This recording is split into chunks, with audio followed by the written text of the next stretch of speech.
बिस्मिल्लाहिर्रहमानिर्रहीम, अस्सलाम वालेकुम। आज हम बात कर रहे हैं class first year new syllabus जो कि 2025 वाली बुक में से चैप्टर नंबर 3 की। The title of that chapter is chemical bonding. Previous book में चैप्टर नंबर 6 था, अब ये चैप्टर नंबर 3 है। फर्स्ट ऑफ ऑल इसमें जो पहला हमारा टॉपिक है वो है जी केमिकल बॉन्ड को लेकर। केमिकल बॉन्ड को हमने डिफाइन करना है और उसकी टाइप्स को आगे हम डिस्कस करेंगे। तो let's start with the definition of the chemical bond. The chemical bond can be defined as it is the force that holds together two or more atoms or ions. जब हम किसी molecule की बात करते हैं तो उसमें एटम्स होते हैं, वो आपस में एक दूसरे के साथ अटैच होके जिस फोर्स की मदद से रहते हैं, या एक आयन के अंदर जो एटम्स हैं वो जो है आपस में अटैच जिस फोर्स की मदद से होकर रहते हैं उसे हम कहते हैं केमिकल बॉन्ड। एक ऐसी फोर्स जो आयंस के अंदर एटम्स को या मॉलिक्यूल्स के अंदर एटम्स को आपस में जोड़े रखती है, that is called as chemical bond. अब ये जो फोर्सेस है ना, ये दो तरह की होती हैं। ये थोड़ा एक्स्ट्रा यहाँ पे डाटा, अगर आप प्रॉपर बुक सिर्फ बुक टू बुक चलेंगे तो ये डेफिनेशन यहाँ तक इनफ है। बस ये थोड़ा सा प्रॉपर डाटा जो आपको की केमिस्ट्री में या केमिकल बॉन्डिंग में बेसिक को स्ट्रॉन्ग करने के लिए जरूरी है। तो फर्स्ट ऑफ ऑल जो फोर्सेज होती हैं ये दो तरह की होती हैं। एक होती है हमारे पास intermolecular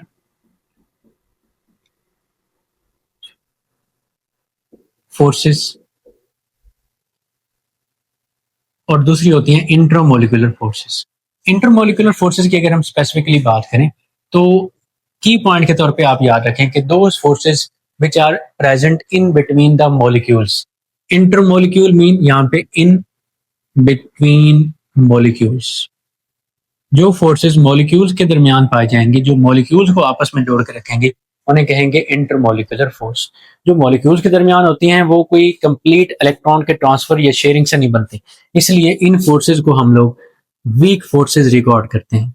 these are weak forces as compared to a true chemical bond. इनको हम ट्रू केमिकल बॉन्ड भी नहीं कहते। इनकी एग्जाम्पल में हमारे पास हैं, आप इसमें कोट कर सकते हो हाइड्रोजन बॉन्डिंग। हाइड्रोजन बॉन्डिंग दोनों तरह की होती है, इंटर भी और इंट्रा भी। यहाँ पे हाइड्रोजन बॉन्डिंग इंटर वाली आ जाएगी। इस तरह से डाइपोल डाइपोल इंटरेक्शन, इसके अलावा लंदन डिस्पर्शन फोर्सेस, ये कुछ एग्जांपल्स हैं आपके पास।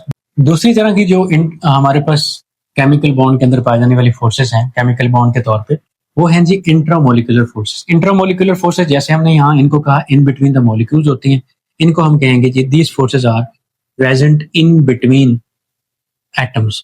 अब अगर हमने बात की है कि ये एटम्स के दरमियान होती हैं, तो ऑब्वियसली एटम्स या तो इलेक्ट्रॉन्स को शेयर करेंगे या फिर इलेक्ट्रॉन का कंप्लीट ट्रांसफर होगा, तो तब ये वाली फोर्सेस बनेगी।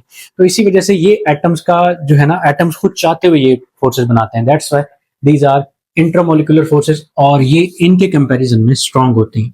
These are strong as compared to intermolecular forces, और इनको हम ट्रू केमिकल बॉन्ड भी कहते हैं।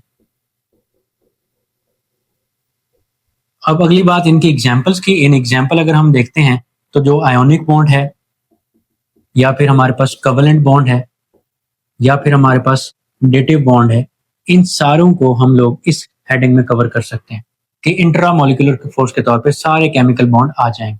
और इन दोनों की स्ट्रेंथ का कंपैरिजन हम एक बात से लगा सकते हैं कि अगर हम वाटर को डिस्कस करते हैं, सपोज यहाँ पे या यहाँ पे वाटर को डिस्कस कर लेते हैं।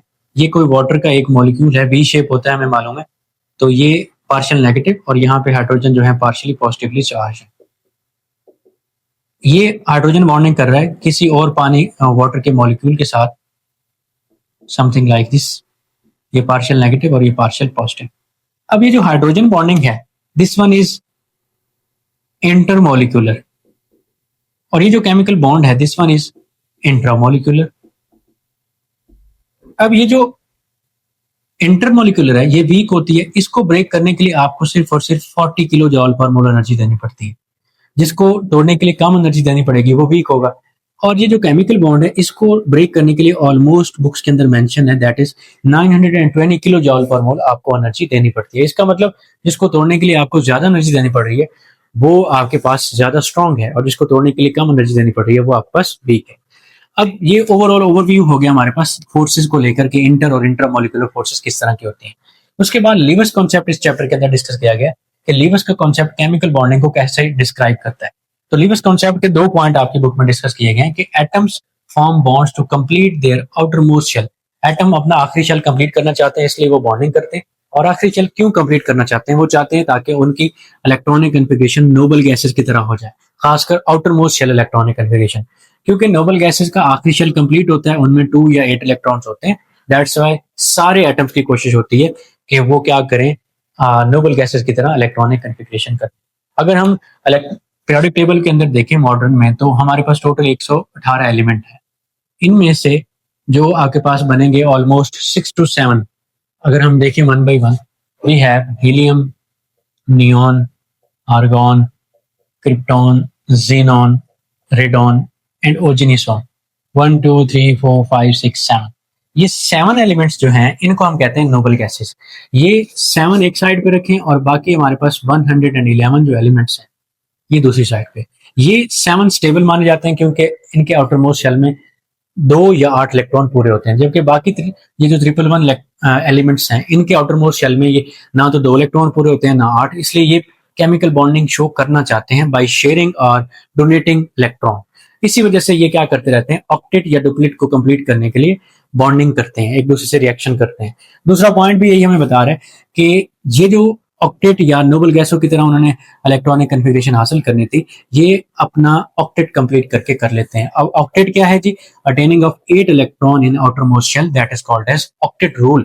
ये भी शॉर्ट क्वेश्चन आ सकता है। अगर कोई एटम अपने आखिरी शेल में 8 इलेक्ट्रॉन को पूरा करता है तो उसे आप कहते हो ऑक्टेट रूल, और अगर कोई एटम अपने आखिरी शेल में 2 इलेक्ट्रॉन को पूरा करता है तो उसे कहते हैं डुप्लेट रूल।